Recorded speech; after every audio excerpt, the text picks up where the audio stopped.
sa mga nakakamiss kay Buddy, yung ating Tibetan Mastiff, the most expensive breed of dog sa buong mundo. Ito si Buddy ngayon.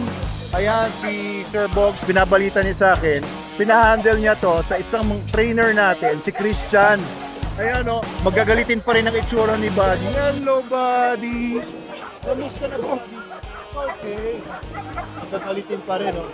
It's okay Buddy. Gagalitin pa rin.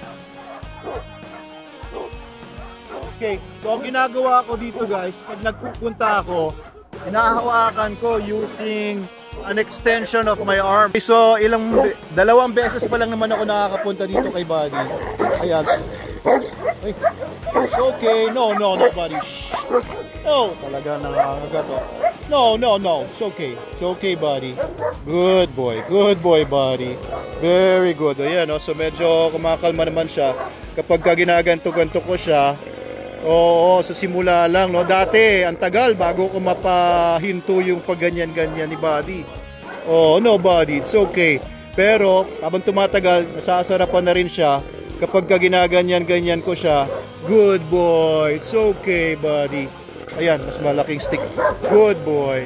It's okay. No, it's okay. Very good. Ayun, no, kumakalma siya, oh. Kumakalma.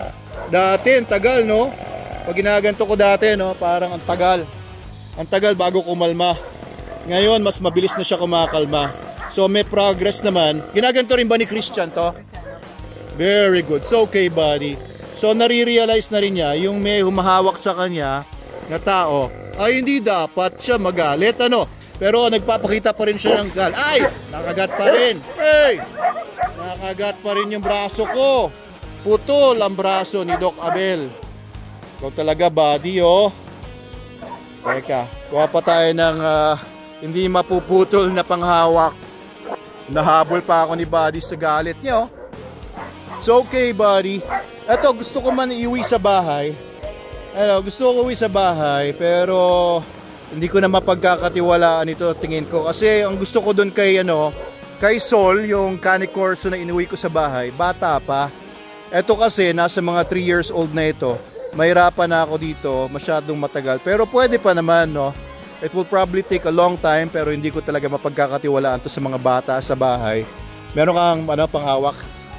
Ayan tayong kawayan na dati kong ginamit na winasak-wasak din niya. Gamitan ko siya ngayon. So okay, Buddy.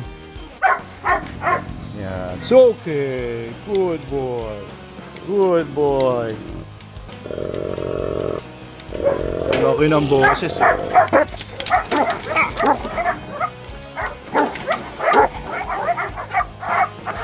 Okay, very good. Pagod din siya.